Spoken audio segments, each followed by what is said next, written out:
Salut à tous, j'espère que vous allez bien. Une nouvelle vidéo. Eh bien oui, dans la continuité de celle qu'on a fait avec comment on fait un site internet gratuitement, tout ça avec Google Site. Là c'est pour aller dans la continuité parce qu'on a reçu des commentaires. Et sachez qu'on aime ça. On a reçu un commentaire notamment qui nous demandait comment on peut changer la couleur et la typo de Google Site. Petit problème, c'est que en fait, on peut, enfin, là c'est plus sans savoir coder. Là, il faut coder un petit peu. C'est 3 fois rien. C'est en 3 parties. Vous allez voir, c'est ultra simple. Mais du coup, il faut quand même coder un petit peu. Et on va voir ça aujourd'hui. Donc, avant toute chose, oui, je dis bien avant toute chose. Tiens, ça tout d'abord. Ouais, ça c'est nous qui l'avons créé. Oui, monsieur. Oui, madame. Ça c'est nous. C'est Mission Astéroïde. C'est un jeu en VR. En VR, c'est en réalité virtuelle. Tu vois, il faut que t'aies pour mobile, hein, Android spécialement, pas d'iPhonea pour l'instant. Donc ça va là-dedans. Tu vois, c'est un casque VR. Tu glisses ton téléphone là, voilà. Donc je disais, tu glisses ton téléphone, voilà. Il y a ces casques là où il y a les Google Cardboard aussi qui sont bien, c'est en carton mais c'est très bien, ça fait très bien le taf. Voilà, et comme ça tu te le fous sur la tronche et tu peux y jouer.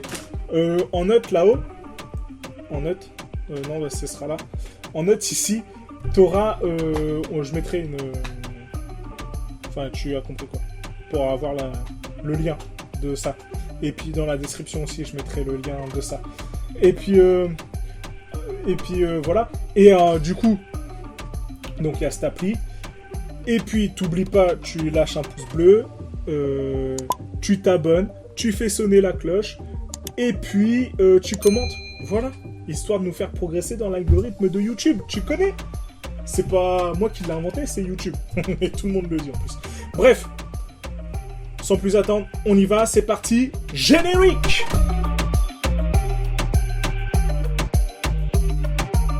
On y va, on attaque dans le dur. Tac, tac, tac. C'est n'importe quoi cette vidéo. Ça devient n'importe quoi. Ah là, on dépasse le pompon du pompon. Bref, comment que c'est-il qu'on fait? Eh bien, c'est pas très compliqué. Pour changer la typo dans le site, dans Google Site par exemple, voilà, parce que c'est le sujet de ça, il faut que tu codes. Je vais te le mettre en description. Et dans la vidéo, comme ça tu pourras faire en même temps que moi. Pour ce faire, eh bien c'est simple. Tu fais intégrer. Enfin tu vois, tu vas sur ton Google Site déjà, tu vois. Ensuite tu prends l'icône intégrée avec c'est les deux petits crochets là, plus grand, plus petit.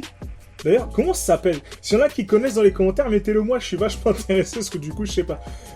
Ça, tu fais. Voilà. Donc ça t'ouvre une petite fenêtre. Tu vas sur code. Et là, tu as un petit carré, pas plus grand que ça, qui te permet de coder. La première des lignes que tu dois rentrer, rassure-toi, tu n'as pas besoin de la faire. Il faut que tu ailles, par exemple, sur Google Font, donc qui est un site de Google où il répertorie plein de polices différentes. Ce qui est plutôt pas mal, parce que du coup, tu as les droits, et ben ils sont... Enfin, c'est pour toi. Tu vois ce que je veux dire? C'est gratuit, c'est libre et tout ça. Donc tu vas sur Google, tu sélectionnes une typo. Et ensuite, tu n'as plus qu'à prendre la ligne de code qui est affichée à l'écran. Ouais, je peux pas te la dire, je la connais pas par cœur. Donc tu prends cette ligne de code-là, tu fais un copier, voilà. Tu retournes sur ton Google Site, et dans la petite fenêtre-là, tu la colles. Voilà, ça c'est la première. Alors, sache que, par exemple, tu peux sélectionner plusieurs fonds dans Google, bref, et tu auras donc plusieurs lignes, comme tu peux le voir là, dans la partie du CSS. Ça, c'est la deuxième partie du code qu'il faudra prendre. Donc là, maintenant, de tes petites mains habiles et de tes petits doigts doux et soyeux. Non. Bref, alors avec tes petits doigts, tu vas coder. Commencer à coder. 3 fois rien. D'abord, pour commencer, il faut que tu ouvres une balise style. Donc, tu vois une balise style. Ensuite, il faut que tu dises à la balise style que tout ce que tu vas vouloir mettre en... Comment t'expliquer ça pour que ce soit court? En style graphique, voilà, pour que ce soit joli en fait. Et ben, tu vas lui dire que ça va s'appliquer au body. Le body, c'est l'ensemble de la page. D'accord? Mais tu aurais pu aussi très bien le dire, tu veux mettre ça que à ce titre-là et tout ça. Bref, là, ça l'ensemble. Comme ça, il y a peu de... Hein, ça va plus vite. Donc, le body, voilà, tu le cibles. Tu ouvres une accolade, tu la fermes tout de suite et tu rentres dans cette accolade et là, tu vas commencer à coder. Tout d'abord, tu retournes sur Google Font. Tu copies le CSS de la typo. Ok, j'espère que tu n'as pas fermé la page. Hein. Parce que sinon, tu es dans le caca. Il faut que tu la retrouves. Donc, le CSS de la typo. Par exemple, si tu as sélectionné plusieurs typos, d'accord, tu vas voir que dans comme là, moi, tu vois, il y en a 2 qui sont sélectionnés. Bah, c'est pas grave. Tu prends que celui dont tu as besoin, tu vois, du nom de la typo. Donc là, moi, en l'occurrence, c'était Pacifio, je crois. Donc, je prends cette typo-là, ce code-là, et je reviens sur ma page Google Site, et du coup, je le colle entre les accolades. Ok, ça, c'est la première partie. Attends, c'est pas fini. Bah non, parce que sinon, ce serait vachement trop facile. Et on continue comme ça. Tu peux y ajouter, donc, une couleur. Ok, pour ce faire, tu ajoutes Color. Et ensuite, tu vas sur un site, par exemple, sauf si tu as Photoshop ou un truc comme ça, mais il faut que tu aies un code hexadécimal. Ouais, hexadécimal. Hexadécimal. Ou hexadécimal. Donc, comme par exemple, sur le site que j'ai trouvé sur Internet, là, voilà, tu peux sélectionner tes couleurs et tu copie-colles le code H-E-X, pardon, tu vois, avec le hashtag, là, le dièse. Donc, tu copies tout ça. Tout ce petit code-là, tu viens le copier après color. Point virgule. J'ai l'impression de faire une dictée. Donc le point virgule. Et ensuite, tu vas à la ligne et puis tu peux, par exemple, de le centrer ce texte. Ou de le mettre à gauche ou à droite ou justifier. Bref, là, vu que c'est un titre, il n'y a pas besoin de le justifier. On va juste le centrer pour que ce soit au centre. Donc, tu vas y mettre un texte à ligne center. Ok ? Le point virgule, ensuite moi, et je dis bien moi, tu vas voir que dans la description je vais te mettre une page, une page de site où tu auras plein de fonctions CSS que tu pourras y intégrer à ta guise. Voilà, mais là c'est pour le fun. Donc un texte transform, pardon, où en fait je vais le mettre en majuscule ce texte, non plus en minuscule, donc il va passer en uppercase. Et puis pour vraiment qu'il se détache du background, enfin de la photo, et ben là, je vais y mettre un background color, donc un arrière-plan coloré, en RGBA. Alors, qu'est-ce que veut dire RGBA? Ça veut dire Red, Green, Blue, Alpha. Yeah. Tu as remarqué cet accent anglais de merde? Oui, et ben moi aussi, parce que je m'entends de temps en temps. En plus, je me vois au montage, c'est une vraie galère.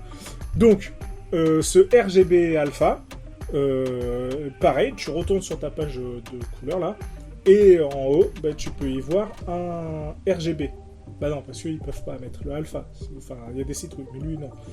Donc, la première, bah, c'est pour le rouge. Ensuite, c'est pour le vert. Et ensuite, c'est pour le bleu. Et le alpha, en fait, c'est la couche de transparence. Donc là, en l'occurrence, j'ai mis un 0,6. Non, c'est pas mon numéro de téléphone. C'est d'une échelle de 0 à 1, la couche alpha. Bah voilà, tout simplement. Et puis, ben, tu fermes la collade, si c'est déjà fait. Et tu fermes la balise style avec un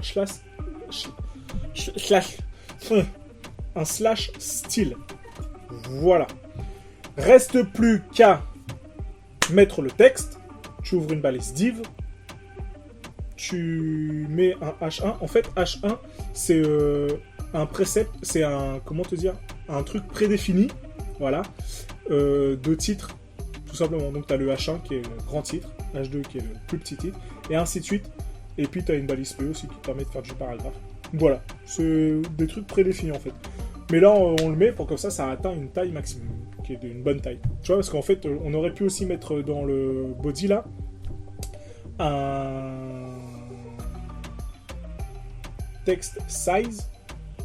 Oui, c'est ça, un text size, et puis rajouter, je sais pas, dans 48 pixels par exemple. Voilà. Voilà, c'est tout, hein. Donc le H1, je ferme ma valise, et là, comme tu peux le voir, par magie, mon texte s'affiche sur ma page avec mon arrière-plan, et mes couleurs, et tout le tintouin. Voilà. Nous allons donc passer... Ça va vite, là. On a combien? On a 10 minutes, plus toutes mes conneries, ça va pas mal. Donc, pour faire vite... le Google Form, parce que en fait, il suffit de trifouiller un peu dedans et tu vas vite comprendre comment ça se passe. Le Google Forms le Google Forms... Ah, putain! Le Google Forms, sache que tu peux t'en servir, par exemple, comme newsletter. Voilà, tu peux te faire ta petite newsletter avec des sections, des titres par section, et tout ça. En guise de formulaire, tu vois ce que je veux dire. Tu peux y rentrer ta donnée, mais tu aussi... voilà. Voilà. Ah oui, non, mais nous, ce qu'on a besoin, c'est un formulaire de contact. Voilà. Donc, le formulaire de contact, eh ben, tu peux ajouter, par exemple, une réponse courte pour avoir le nom, dupliquer, avoir le prénom, dupliquer l'adresse mail, et ensuite, tu rajoutes une réponse longue pour ajouter un message, un bloc de message. Tu vois, comme ça, la personne peut écrire plein de fois. Voilà, et certaines rubriques, enfin, tu vois, le machin, tu peux les rendre obligatoires. Comme ça, elle est obligée de rentrer l'information, la personne qui va utiliser ton formulaire de contact. Tu vois ce que je veux dire? Voilà, et puis t'as plein de trucs, les questionnaires à choix multiples, voilà. Et puis oui, par exemple, si t'es un formateur ou, je sais pas, un prof ou quoi, tu peux aussi faire de ce Google Forms un questionnaire avec des réponses, un quota de réponses, tu vois, un nombre de points par réponse et tout ça, pour voir si la personne sait, voilà. Et ensuite, t'as plus qu'à aller dans les paramètres. Tout d'abord, avant d'aller dans les paramètres, tu peux lui donner un peu de style coloré à ton formulaire, tu vois. Et puis, en allant dans les paramètres, tu peux, par exemple, rendre ce questionnaire sous système ce formulaire sous un questionnaire à noter, par exemple, comme je te l'expliquais juste avant. Ou bien tu peux récolter les adresses mail. Bref, tu vois, il y a plein de trucs à rentrer. Tu peux aussi le partager avec des collègues pour que voilà, tout le monde puisse bosser dessus. Je sais pas quoi te dire d'autre parce que en fait, il faut fouiller un petit peu et vraiment c'est ultra simple. Et puis en plus sur la vidéo précédente, je te montrais comment l'intégrer à ton Google Site. Voilà, c'est tout. Là j'ai dit Google, il m'a noté Google sans fin. Voilà. Et ben j'espère que cette vidéo a été claire et que tu vas pouvoir y faire maintenant. Je l'annonce. Est-ce que je dois l'annoncer? Je sais pas parce que j'ai pas encore commencé du coup et je sais pas si je vais m'y tenir. Mais si, je l'annonce comme ça va me forcer à le faire.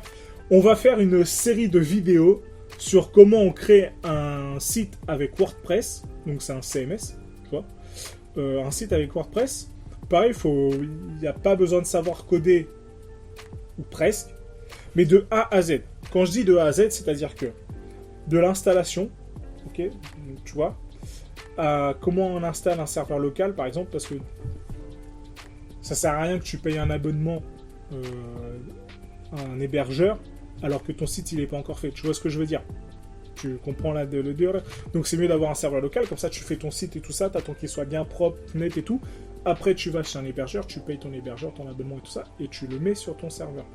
Voilà. Donc tout, vraiment total, parce que le WordPress ça se télécharge, ça s'installe, faut télécharger le serveur local, faut l'installer, tu vois, il y a tout plein de trucs. Après faut transverser ton